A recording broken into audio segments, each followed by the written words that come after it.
Bien, chicos, a ver, vamos a empezar entonces.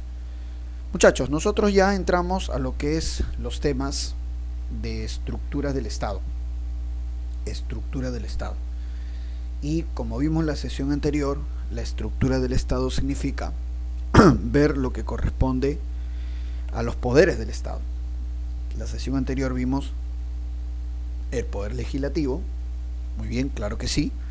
Y ahora tenemos que ver el poder ejecutivo. En la sesión anterior vimos el poder legislativo, vimos ahí ¿no? Cómo es que se funciona, ¿no?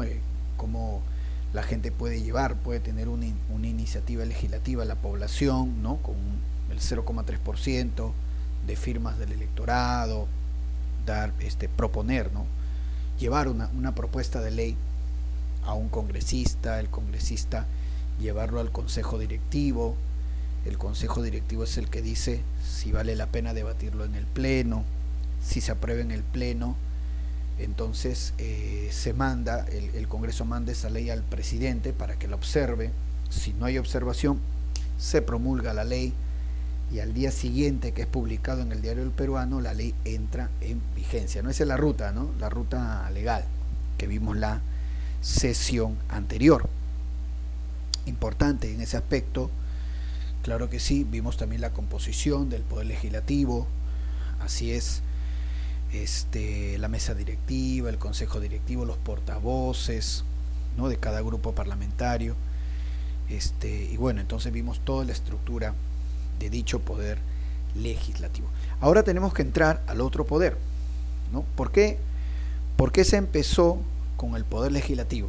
Porque según la Constitución misma, el poder legislativo es el primer poder del Estado, porque representa al pueblo. Cada congresista, cada grupo parlamentario incluso, representa a un sector de la población. El pueblo está ahí representado en chiquito, por eso se empieza con el Parlamento. Pero hoy día vamos a hablar ya de lo que corresponde al poder ejecutivo. Muy bien, vamos a ver entonces. Vamos con este poder ejecutivo, ahí está. Muy bien. Ajá. La Casa de Pizarro, Palacio de Gobierno, ¿no? Ahí reside el presidente de la República. Ahí debe trabajar y sesionar el presidente de la República por ley. Por ley, muchachos, o sea, lógico, no es que allá, caramba, ¿no? Ahí se le ocurre a alguien que el presidente debe trabajar. No, que el presidente trabaje en su casa. No. El poder ejecutivo reside ahí, en Palacio de Gobierno, la Casa de Pizarro. Ahí donde, por ejemplo, se tiene un registro de todas las actividades que hace el presidente, de todas las acciones que hace el presidente y de todas las reuniones que tiene el presidente. Ahí en la Casa de Pizarro. Claro que sí, incluso se lleva un control de las visitas que recibe el presidente de la República y de los temas que se habla y el tiempo que duran esas visitas. Por eso es que causó bastante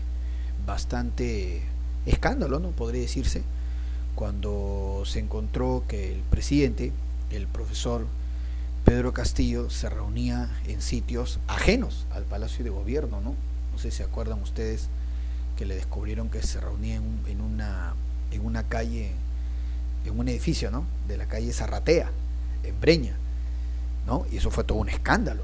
Y fue un escándalo porque él no es una persona común que se puede reunir en cualquier parte. El sitio de reunión para él es el Palacio de Gobierno, porque ahí, repito, ahí hay un registro de todo lo que tiene que ver esas reuniones, ¿no? Con quién se reúne, qué cosas se habla, cuánto tiempo, cuántas veces se está reuniendo con tal o cual persona, todo eso. Las malas lenguas dicen, ¿no? Las malas lenguas, ¿no? Dicen que el presidente Castillo no quería reunirse en Palacio de Gobierno porque no quería que quede registro con quién se reúne y qué se trata en esas reuniones, ¿no? Más todavía cuando se vio que en la calle Zarratea el presidente ya no utilizaba el sombrero, porque todavía utilizaba sombrero, ¿no? Y ya no utilizaba sombrero, se ponía una gorrita, ¿no? Una gorrita así de, ¿no? Una gorrita así de pueblo, ¿no? Entonces llamó bastante la atención eso al respecto, ¿no? Muy bien, entonces la casa de Pizarro, porque ahí vivió Francisco Pizarro, el fundador de Lima. Y es más, ahí lo mataron. Claro, no en ese edificio, ¿no? Este edificio de Palacio de Gobierno es del siglo XX, que es un edificio en forma de U. No sé si te has dado cuenta. Palacio de Gobierno tiene forma de U. ¿Y por qué tiene forma de U? En honor a los antiguos templos del Perú, los templos, sobre todo de la época Chavín, que tenían forma de U. Entonces, en honor a esos templos de la época Chavín que tenían forma de U, por eso se hizo ese diseño. Y Palacio de Justicia también tiene forma de U. Palacio de Justicia también. Bueno, entonces ahí está, ¿no? Ahí debe estar penando Francisco Pizarro, porque ahí lo mataron, ¿eh? A Pizarro lo mataron en su propia casa. Ahí donde ahora está Palacio de Gobierno, ahí lo mataron a Pizarro de una estocada en la garganta. Lo clavaron al pobre Pizarro. Murió desangrado, pobrecito. Muy bien, entonces ahí debe estar penando el alma de Pizarro, ¿no? Imagínate, ¿qué pensará Pizarro, no? ¿Qué pensará Pizarro al ver al profesor Castillo, no? Muy bien, se reirá. Dime, te escucho. Yo vi un reportaje donde no sabían dónde estaba enterrado Francisco Pizarro. Ya. Supuestamente habían descubierto y habían desentramado la tumba que no era Francisco Pizarro, sino era un sacerdote. Sí, ¿no? Hay todo un escándalo al respecto. Es cierto, lo que sí se sabe por los testimonios, ¿no?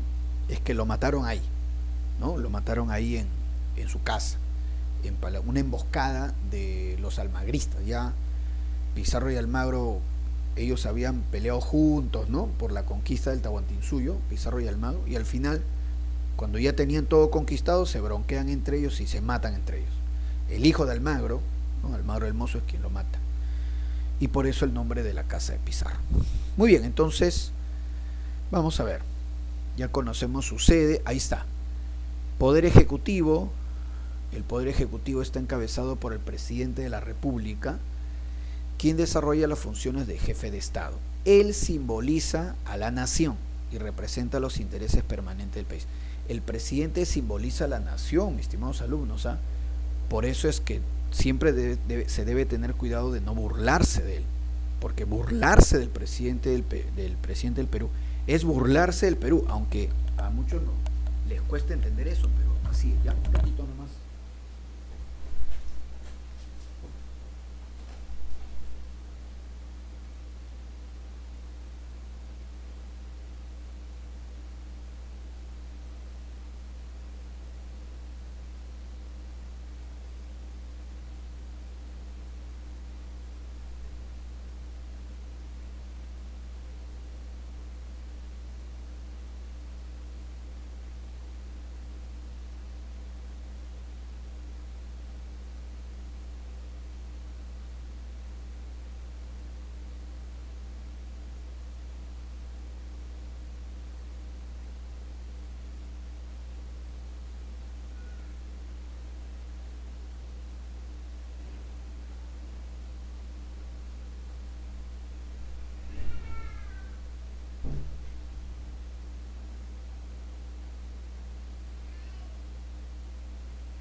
Bien, chicos, entonces representa a la nación, el presidente de la República.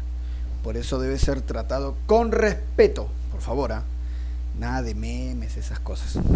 Entonces, bueno, ahí está. Entonces, luego dice, a su vez, como jefe de gobierno es quien dirige la política gubernamental, respaldado por la mayoría político-electoral.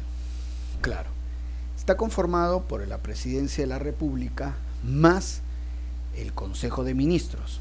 Vamos a ver que el Consejo de Ministros es el presidente del Consejo de Ministros más los 18 ministros.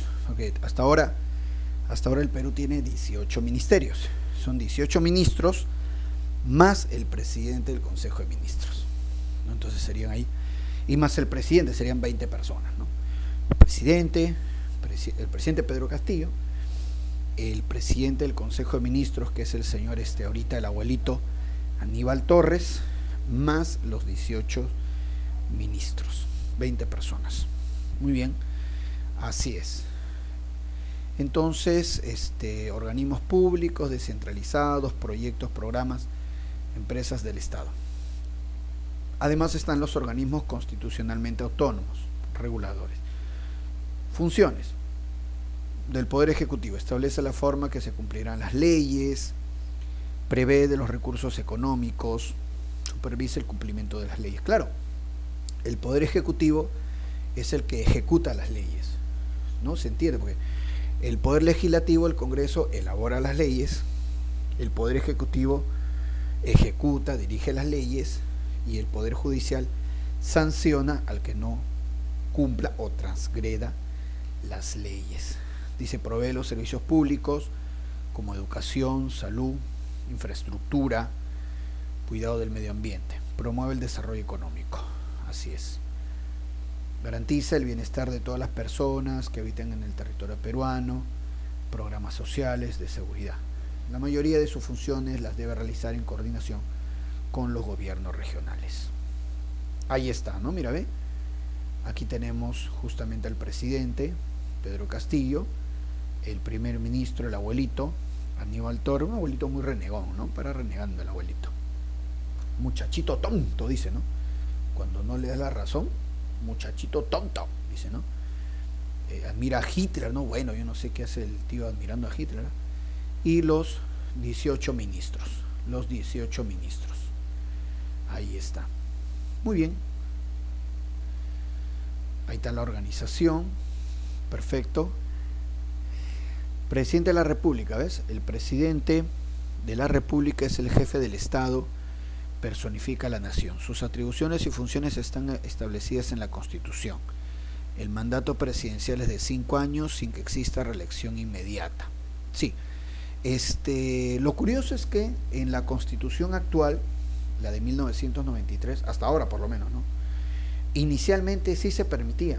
Cuando fue promulgada en 1993, que dicho sea de paso es la 12ª Constitución, o sea, la Constitución número 12 que hasta ahora hemos tenido, se permitía la reelección. En su artículo 112, en el artículo 112 se permitía una reelección. El presidente gobernará 5 años, se reelegirá una vez.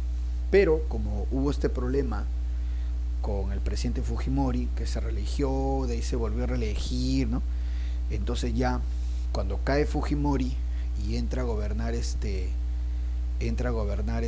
Valentín Paniagua, claro que sí, entra a gobernar Valentín Paniagua, entonces se cambia el artículo 112 y ya se prohíbe la reelección inmediata. Sí se puede reelegir, pero pasado un mandato, ¿no? Entonces, por ejemplo, el último caso que hemos tenido, el presidente Ollanta Humala gobernó desde 2011 al 2016, dejó el poder y el año pasado se presenta como candidato, ¿no? Pasó un periodo y se puede reelegir, ¿no? Bueno, lo intentó, ¿no? Entonces hay reelección, pero no inmediata, pasado un periodo. Muy bien, entonces ese artículo 112. Luego dice por acá el Consejo de Ministros, la dirección y la gestión de los servicios públicos, ¿no? Claro que sí, el Consejo de Ministros, que vuelvo a indicar, es el presidente del Consejo de Ministros más los 18 ministros que forman, claro que sí. Dice, el Consejo de Ministros está conformado por ministros y ministras nombrados por el presidente de la República conforme a la Constitución, quienes no pueden ejercer otra función pública excepto la legislativa. Claro que sí, o sea, el ministro tiene que dedicarse 100% a su ministerio, a menos que sea congresista, y puede dobletear, ser ministro y congresista a la vez. El último caso, o uno de los últimos casos, es la ministra de Trabajo, que la sacaron, la señora, o señorita, ¿no? Betsy Chávez. Ella, por ejemplo, es congresista y fue ministra de Trabajo, ¿no? Bueno, ya no está, ¿no? Pero fue ministra y congresista. Luego tenemos los organismos públicos públicos. Organismos públicos son entidades desconcentradas del Poder Ejecutivo, con personería jurídica, tienen competencia de alcance nacional. Estos organismos están adscritos a un ministerio y para su creación y disolución debe haber por ley iniciativa del Poder Legislativo, ¿no? Los organismos públicos. Muy bien. El presidente, ahí está. El presidente encarna al Poder Ejecutivo, claro, hace cumplir las leyes, dirige la política de gobierno. Es elegido para un mandato presidencial de 5 años, en elecciones libres y democráticas, con más del 50% de votos válidamente emitidos, mayoría calificada. El presidente de la República personifica a la nación peruana, claro, ¿no? Y bueno, en el caso del Perú,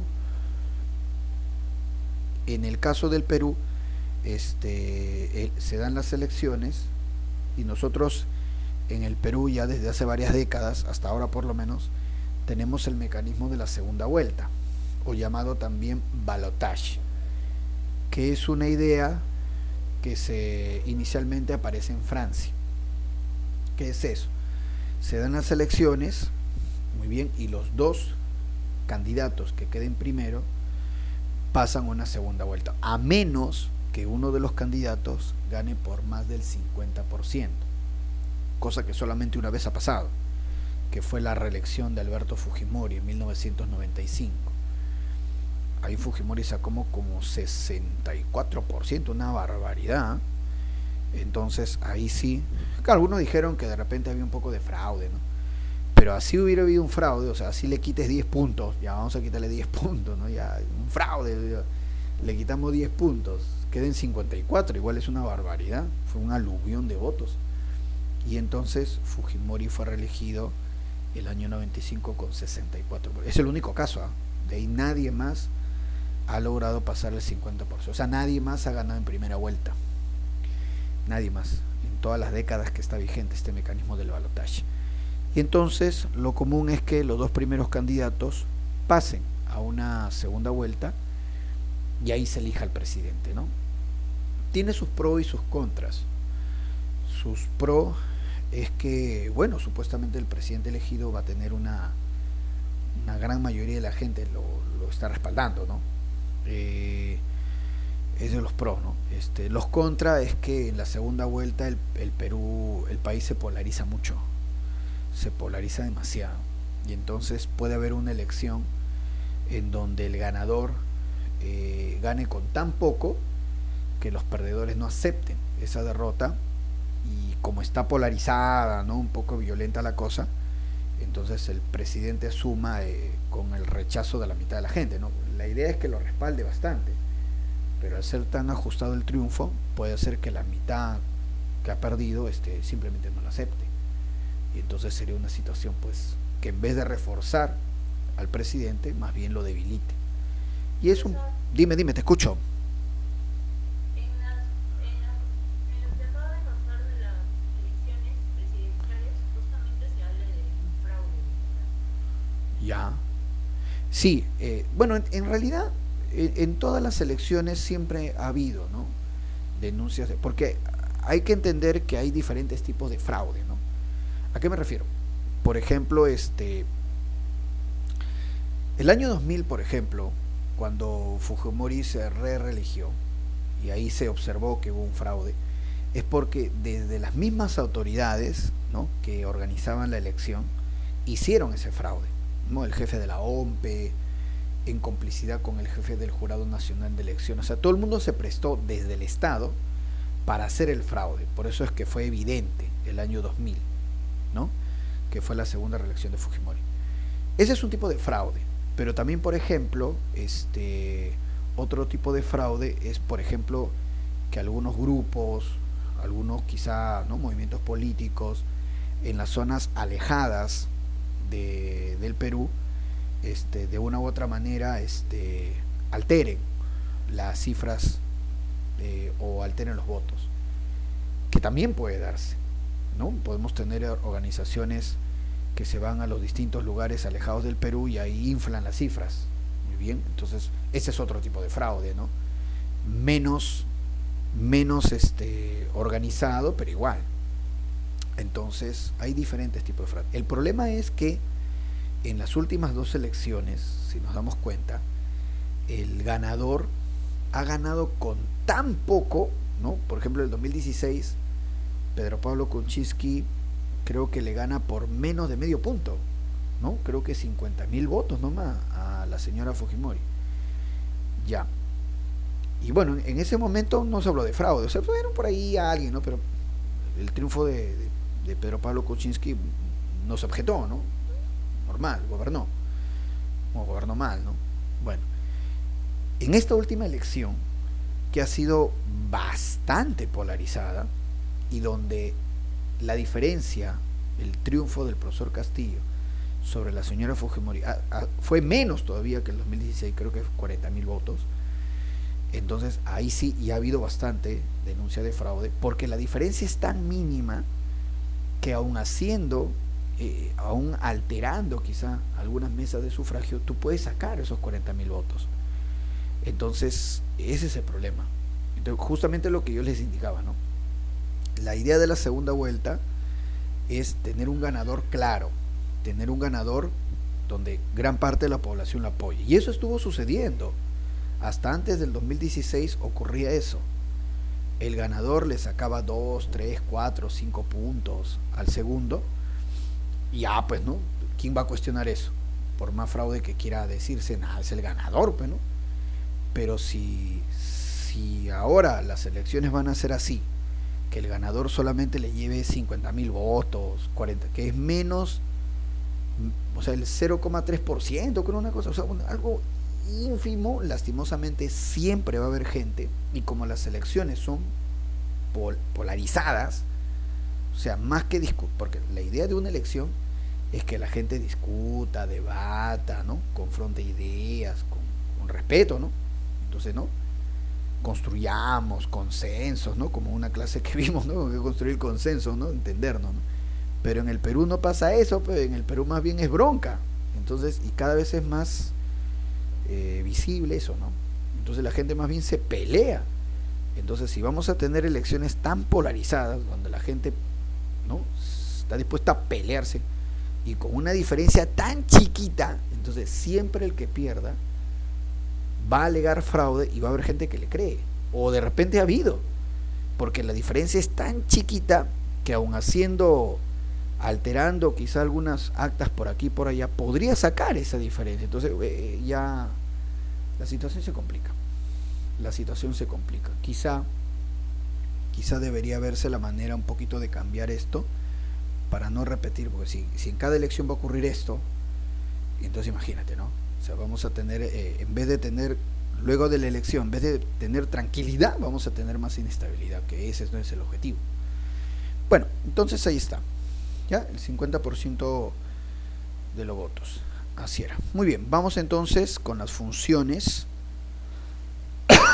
Como jefe de Estado, presidente de la República es el máximo magistrado, primer mandatario. Por ello se dice que representa a la nación. Representa a la nación, ya sabemos. Por eso tiene que ser tratado con respeto. Jefe de gobierno. El presidente de la República ocupa la presidencia del Poder Ejecutivo y por tanto es responsable de la administración o gobierno de la República. Esa es la razón por la que tiene el poder de designar al presidente del Consejo de Ministros. Junto con él elegir a los otros ministros, ¿no? Claro que sí. Según la Constitución Política del año 93, también corresponde al presidente de la República. Así es. Ahí está, el profesor Castillo, muy bien, claro que sí, presidente hasta el 2026, ¿no? Así es la cosa. Hasta el 2026. Ajá, ¿qué pasó? Bueno, acá nos han puesto, este es una caricatura, ¿no? Lo han puesto con el sombrero, muy bien.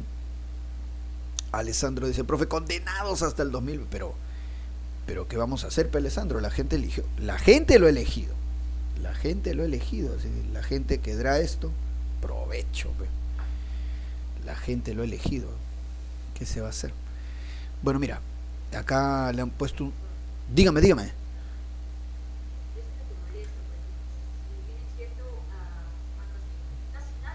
conocía, o sea, yo puedo tener Castillo casi nadie lo conocía, o sea, no se oía de ese personaje. Bueno, pero en el Perú varias veces, bueno, no, creo que esta es la segunda vez, porque por ejemplo el año 90 también aparece Alberto Fujimori, nadie lo conocía y ganó. Pero, y ahora al profesor Castillo le pasó algo muy similar, ¿no? Como tú bien dices, yo tampoco conocía, ¿no?, quién era este señor. Y ganó Castillo, ¿no? Pero la diferencia es que Fujimori fue un político muy hábil, inteligente incluso podríamos decir, ¿por qué no? Ya, hábil, inteligente, que tuvo la habilidad o la inteligencia, ¿no?, de desarrollar un gobierno. Claro que al final acabó mal, pero acabó mal luego de gobernar 10 años, pues. En cambio, profesor Castillo se está deteriorando muy rápido. Entonces ahí uno ve una diferencia, ¿no? Claro, también habría que decir que Fujimori era ingeniero, es ingeniero, ¿no?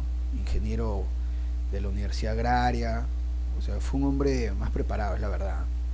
Fujimori es un hombre más preparado y de repente eso le da, ¿no? O le dio criterio, ¿no?, para gobernar. Acabó mal Fujimori, acabó mal, pero acabó luego de 10 años, o sea, ya gobernó 10 años, pues, o sea, y ganó una elección apoteósica en medio, o sea, ya bueno. Luego de 10 años se entiende, bueno, ya se engolosinó con el poder y lo sacaron por tonto, ¿no? Por tonto, por no dejar a tiempo el poder. Tuvo éxito. En esos 10 años Fujimori tuvo éxito. Al final creyó que siempre iba a tener éxito y bueno, se fundió el sol. Pero en el caso del profesor Castillo, lastimosamente, y no quiero decirlo porque habla mal también de nuestro país, y ha dicho, él representa a la nación. Es una persona que no está preparada, ¿no?, pero se nota, ¿no? Y en verdad, ¿no? O sea, no podemos tampoco burlarnos más porque nos estamos burlando de nosotros mismos. O sea, el presidente de la República representa a la nación, pero es cierto. Yo mira, si yo fuera extranjero, si yo fuera, no sé, de otro país, yo vería esto y les juro, muchachos, que hasta me daría lástima. Pero yo no puedo decir eso como peruano, porque ¿cómo va a sentir lástima por alguien que representa a mi país? Pero ¿qué se va a hacer, no? O sea, es una persona que no está preparada. Pero él no está ahí porque quiso. La gente lo eligió. Lo cual hace más triste todavía, claro. Pero bueno, porque hasta el 2026. Ya. Ahí está, hasta el 2026. Alessandro dice, profe, condenado. Bueno, Está hablando de una posible vacancia. no lo sé. Bueno, pero eso están hablando desde el año pasado y no pasa nada. Así que yo creo que acostúmbrense nomás. Como decían antes, ¿no? Así, abróchate el cinturón y dale para adelante nomás, porque no, ya todos los meses dicen lo mismo. No, ya está. Bueno, acá mira, ve, entonces le han hecho una caricatura, ¿no? Y todas las caricaturas tienen que ser con respeto, como te digo, ¿no? Bueno, en fin, ¿qué se va a hacer? Vamos a ver. Vamos a ver acá. Dice las funciones del presidente, ¿no? Del Poder Ejecutivo. Cumplir y hacer cumplir las leyes, representa al Estado peruano, dirigir la política general del gobierno, convocar elecciones generales, son todas las funciones que tiene que cumplir como Poder Ejecutivo. Ahí está. Vamos a adelantarnos porque hay un resumen al final que nos va a ayudar bastante. Mira, nos ponen las primeras damas que tienen un protagonismo también importante. Bueno, acá están las primeras damas más famosas, ¿no? Porque ha habido bastantes, pues, ¿no? Esta es la señora María Delgado de Odría, ¿no? La esposa del general Odría, estamos hablando hace como 60 años, ¿eh? Pero esta señora fue famosa porque ella organizó las barriadas. Dime, ¿qué pasó por ahí? Creo que quieren... Dime, te escucho, dime. Primer voto a la mujer, ¿verdad? Claro, exactamente, muy buena. Mira, ve, ella habló con su esposo, el general Odría, y ella lo convence de que dé el voto a las mujeres. Exactamente, exactamente. Odría, el general Odría, uno lo veía a Odría todo valiente, ¿no? Héroe de guerra, Odría. Pero Odría es de ese grupo de militares que se ve todo valiente, pero que al final obedece a su mujer. Entonces uno lo veía a Odría así todo care malo, a veces sale, ¿no? Pero obedecía a su mujer tenía bastante ascendencia sobre él. Lo mismo fue con el general Velasco. El general Velasco también salía así todo medio matón, pero a la hora de la hora su mujer también lo convencía. Y el caso más dramático ha sido el de Ollantumala, pues, ¿no? El de Ollantumala, que ese sí completamente, pues, no, casi supeditado a la influencia de su mujer, la señora Nadine Heredia, ¿no?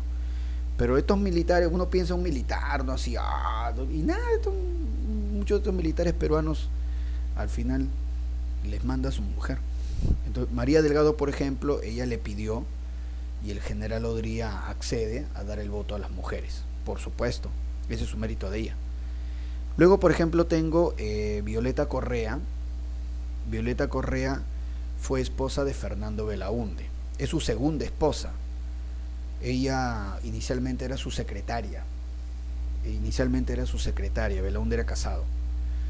Bueno, ustedes saben que el amor todo lo puede, no estamos acá para juzgar, y Belaúnde se separa de su esposa y ya se, ¿no?, formaliza con Violeta Correa, que era su secretaria, ¿no?, que pasa de ser la secretaria a ser la esposa, ¿no?, del presidente Fernando Belaúnde.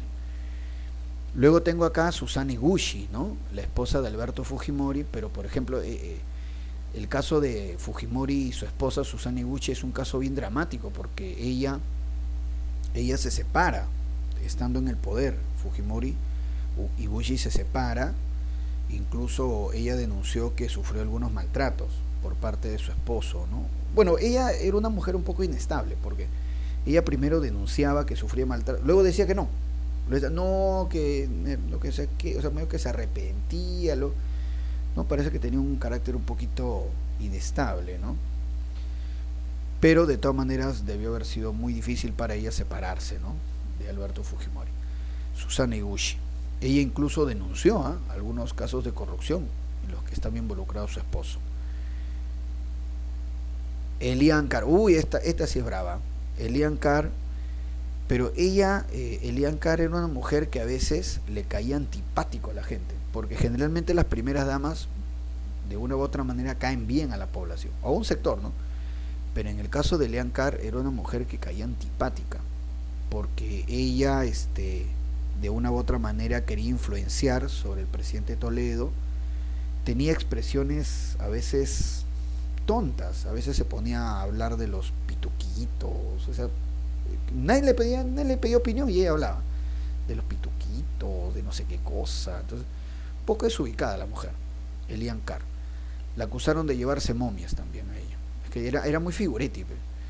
Pilar Nores, la esposa de Alan García, de perfil bajo, Pilar Nores, ella también la pasó mal en el segundo gobierno de Alan García, porque Alan García le fue infiel, incluso tuvo un hijo fuera del matrimonio, Alan García. Entonces se separa, justamente también es un caso de separación durante el poder. Pilar Nores en el segundo gobierno de Alan García se separa, ¿no? Nadine Heredia. Bueno, Nadine Heredia, ella definitivamente tuvo una influencia muy fuerte sobre su esposo, Ollantumala. Ella tampoco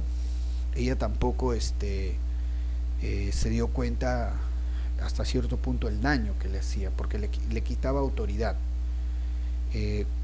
Cuentan, por ejemplo, cuando viajaron a China, y entonces cuando bajan del avión, ahí estaban el presidente de China estaba esperando, ¿no?, a la delegación peruana. Y entonces cuando bajan del avión, el primero en bajar tiene que ser el presidente de la República, Ollantumala, y bajó Ollantumala y estaba yendo, ¿no?, a la recepción, no algo formal, estaba yendo, y ella baja corriendo como si fuera así una niñita, baja corriendo del avión de frente y se pone delante de él, rompiendo todo el protocolo y rompiendo la jerarquía. No tanto que el hombre tiene que estar primero, sino que es el presidente el que tiene que estar primero. Se puso delante y los chinos se sorprendieron. Digo, ¿qué es esto? ¿De dónde salió esta tipa? Y luego, cuando se van a negociar, los chinos le llamaba la atención que junto a Ollanta, que es el presidente, estaba ella, y ella hablaba más que Ollanta en las negociaciones, ¿no? Entonces, a ellos les sorprendía porque, o sea, ellos querían hablar con el presidente, ¿no? No con la mujer del presidente. Entonces le llamó ahí, y eso le restaba autoridad. Ella incluso le llamaba la atención públicamente a Ollanta, como si fuera un niño. Bueno, Nadine Heredia, ¿no? Y esta es la esposa del profesor Pedro Castillo, la actual primera dama Lilia Paredes. Tiene problemas, ¿no? La han denunciado de que falsificó su tesis, tienen este problema de la tesis que está cada vez más complicado, parece, ¿no? Más complicado, y bueno, tienen ahorita una denuncia, ¿no? Lilia Paredes. Muy bien, entonces, bien. Consejo de Ministros. Dice, al presidente del Consejo de Ministros se le llama Premier o Primer Ministro, pero estos nombres no tienen validez. El verdadero nombre es Presidente del Consejo de Ministros. Popularmente lo llaman Premier, pero no es. El nombre oficial no es ni Premier ni Primer Ministro, es Presidente del Consejo de Ministros. Muy bien. Y dice, al Consejo de Ministros le llaman gabinete. Sí, comúnmente se le llama gabinete ministerial. En realidad es el Consejo de Ministros. Muy bien, el presidente del Consejo de Ministros es nombrado por el presidente de la República. Así es. Perfecto. Según la Constitución, corresponde al presidente del Consejo de Ministros. Ahí está. Sí, dice, el presidente del Consejo de Ministros, ser, después del presidente, el portavoz autorizado del gobierno. Claro. Sí, es el portavoz del gobierno. Por eso, por ejemplo, hoy en día, cuando el profesor Castillo no habla mucho, el que habla es el abuelito, y el señor Aníbal Torres, porque la opinión de Aníbal Torres es la opinión del gobierno. Si es que el presidente no habla, lo que diga Aníbal Torres es la opinión del gobierno. Él es el portavoz del gobierno, si es que el presidente no dice mucho. Luego dice el número 2, coordinar las funciones de los demás ministros. 3, refrendar los decretos y resoluciones que se... Sí, todo lo que decide, todo lo que ordene el presidente tiene que estar firmado por el presidente del Consejo de Ministros. Si no, no tiene validez. Mira qué curioso. Si no, no tiene validez. O sea, la firma sola del presidente de la República no tiene validez. Tiene que estar acompañada con la firma del presidente del Consejo de Ministros, que viene a ser algo así como, o sea, todo su gobierno está de acuerdo en dar determinada ley o disposición. Muy bien. Entonces, el presidente del Consejo de Ministros refrenda los decretos de el presidente. Ahí está, él es Aníbal Torres, actual presidente del Consejo de Ministros, ¿no? Que admira a Hitler, ¿no? ¿Cómo va a decir eso, no? El abuelito se pasó. Muy bien. Aunque luego se arrepintió, pero ya lo había dicho. Vamos con los ministerios. Muy bien. Son 18 ministerios, acuérdate. 18, hasta ahorita 18 ministerios. Muy bien. El presidente del Consejo de Ministros generalmente no tiene ministerio. A veces sí. A veces, por ejemplo, el presidente del Consejo de Ministros, ¿no? El primer ministro a la vez puede ser ministro de Justicia o ministro de Educación. Sí puede dobletear, pero generalmente no ocurre eso. El presidente, como está, por ejemplo, hoy en día, presidente del Consejo de Ministros, Aníbal Torres, y los ministros son aparte, ¿no? 18 ministerios. Ministerio de Relaciones Exteriores, que dirige la política exterior de nuestro país. Claro que sí. Muy bien.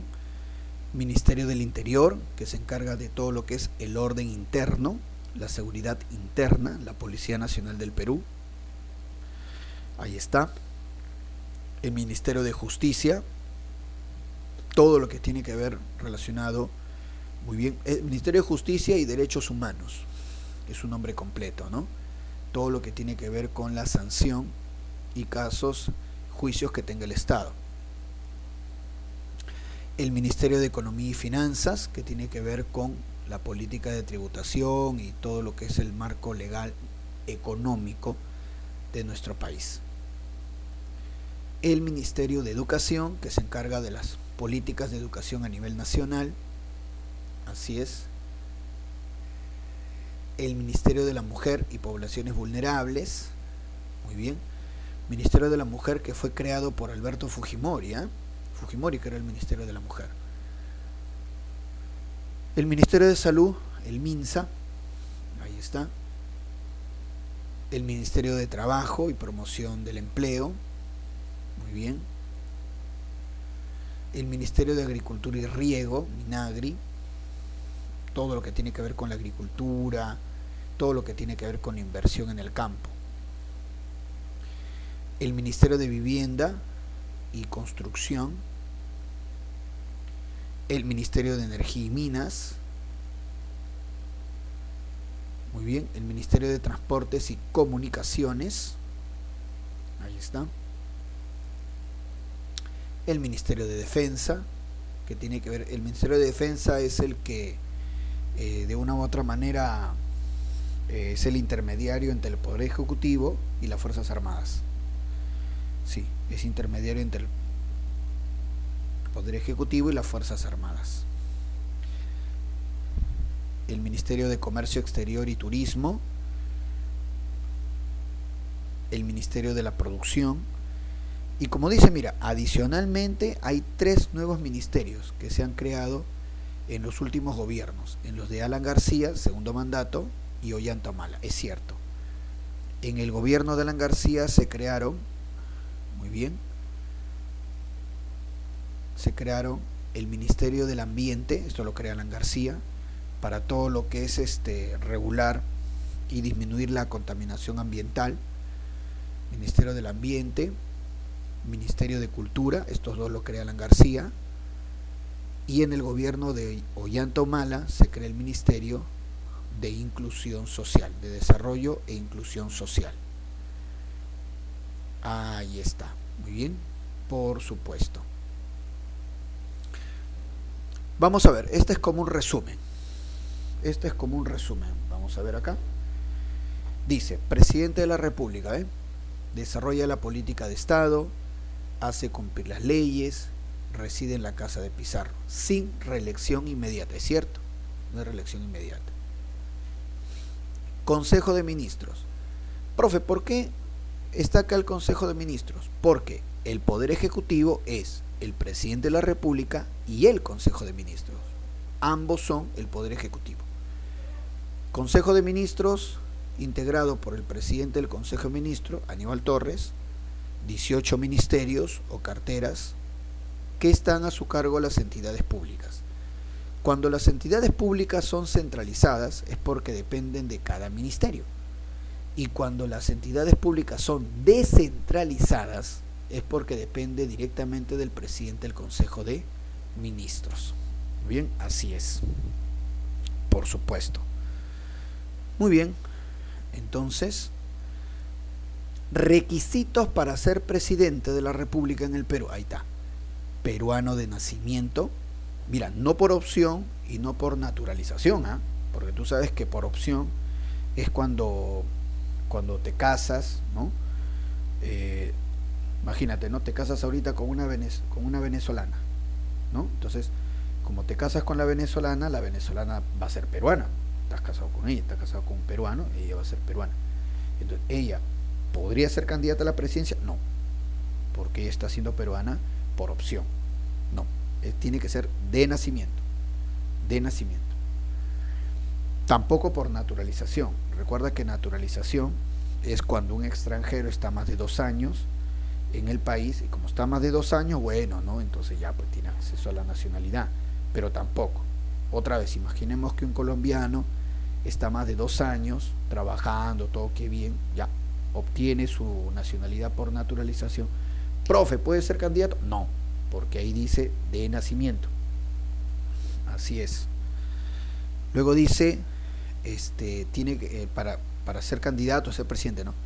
Derecho de sufragio. Muy bien, derecho de sufragio. ¿Quiénes no tienen derecho de sufragio? ¿Te acuerdas? ¿Quiénes no tienen derecho de sufragio? Los que tienen sentencia, ¿sí o no? Los que tienen sentencia. Todos los sentenciados no tienen derecho a sufragio, no pueden ser candidatos ni presidentes. Los que tienen ciudadanía de goce, ¿te acuerdas? Los que tienen impedimento. Claro que sí, ¿no? Las personas que tienen algún problema de sensibilidad, discapacitados, ¿no? Ellos, por ejemplo, no. Pero discapacitados en el ámbito sensorial, ¿ah? En el ámbito sensorial, me refiero, ciegos, tienen problemas de habla, sordomudos, ¿no?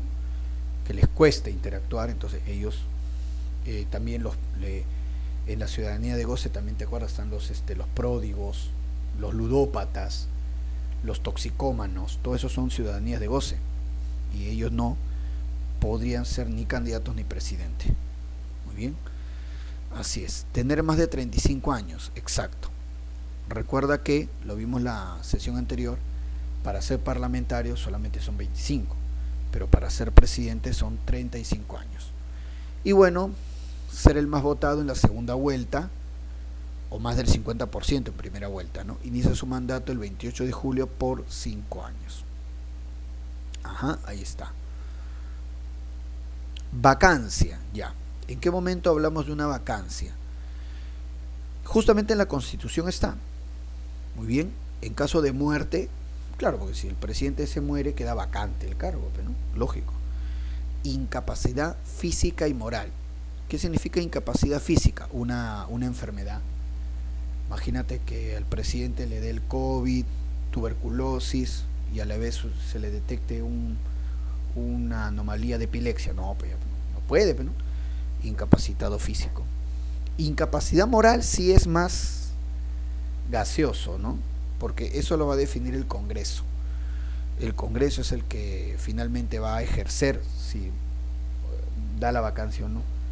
Entonces, incapacidad moral podría ser si es que el presidente ha cometido algo terrible, ¿no? No sé, ¿no? Imagínate un presidente que sea acosador, ¿no? Entonces, ¿qué pasa? Durante su mandato, el presidente no puede ser acusado, ¿eh? A menos que sea delito flagrante. Pero imagínate que varias chicas se quejan, no, que el presidente es un acosador, que por qué. Entonces, en ese caso, el Congreso podía declarar la vacancia por incapacidad moral. Junta los votos del Congreso y lo declara incapaz moral. Así es. Renuncia, claro, si el presidente renuncia, queda vacante el cargo. Salida del país. El presidente, cuando sale del país, tiene que pedirle permiso al Congreso. Decirle por qué sale y por cuántos días sale. Y si el presidente, otorgado el permiso por el Congreso, se va y no retorna la fecha indicada, el Congreso lo puede vacar por abandono de cargo. Por ejemplo, al presidente Fujimori, él por ejemplo se fue el año 2000 a un congreso internacional, ¿no? El APEC, Foro APEC. Se fue al Asia y de ahí no volvió, porque de ahí se fue a Japón. Ya por eso el Congreso lo pudo haber vacado por abandono de cargo, pero el Congreso decide vacarlo por incapacidad moral, ¿no? Algunos dicen que fue un error, que solamente debió haber sido por abandono de cargo, pero bueno, así se dieron las cosas. Y destitución, no vacancia, sino destitución, según lo planteado en el artículo 117. A ver, vamos a ver qué dice el artículo 117. A ver, puede ser destituido, no vacado. Bueno, al final es sacarlo del cargo, ¿no? Destituido por, acusado para ser destituido, no convocar elecciones, no dejar trabajar los organismos electorales. O sea, el presidente de la República no deje trabajar a la OMPE, a la RENIEC o al Jurado Nacional de Elecciones. Por traición a la patria, muy bien, o disolución del Congreso. Tú sabes que en la Constitución se le permite al presidente disolver el Congreso, pero se le permite disolver el Congreso siempre y cuando el Congreso censure 2 consejos de ministros seguidos. Claro, entonces imagínate, el Congreso ahorita censura al señor Aníbal Torres, ya está, ¿no?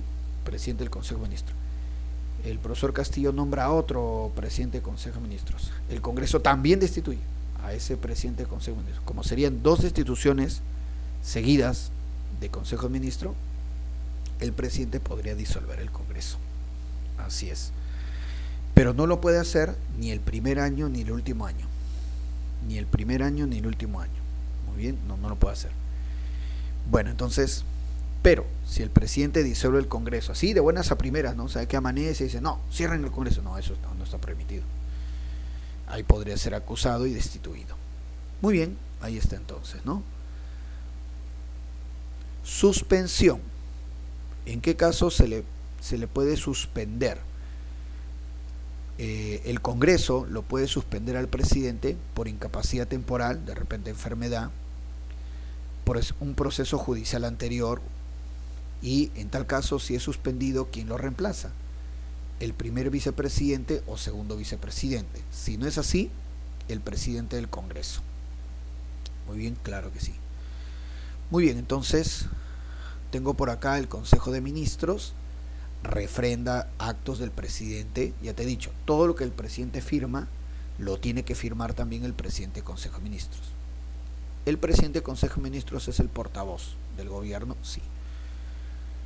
Funciones como jefe de Estado del presidente: defender la Constitución, representa a la nación, la defensa nacional. Muy bien. Policía Nacional a nivel interno y Fuerzas Armadas a nivel externo. Puede establecer el presidente el estado de emergencia a nivel interno o estado de sitio a nivel externo. Convoca elecciones, puede pedir una legislatura extraordinaria al Congreso y dirige la política exterior, ¿no? Como jefe de Estado. Como jefe del Poder Ejecutivo, o sea, en el gobierno, dirige la política de gobierno, nombra altos funcionarios, da los decretos de urgencia para el aspecto económico, la hacienda pública, o sea, la economía.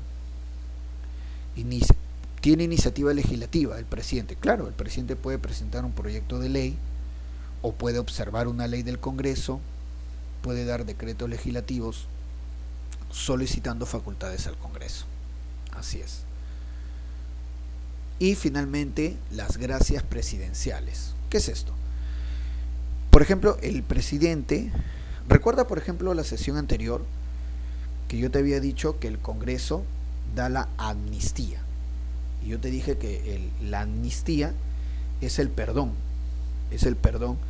a los presos, y con la amnistía se le borra la condena y hasta la acusación, o sea, como si nunca hubiera sido acusado, como si nunca hubiera sido llevado a un proceso judicial, como si nunca hubiera sentenciado, como si nunca hubiera estado preso. Esa es la amnistía. En el caso y la amnistía la da el Congreso. En el caso del presidente, el presidente da el indulto, y el indulto es un poco diferente, porque el indulto borra la pena, pero no la culpabilidad.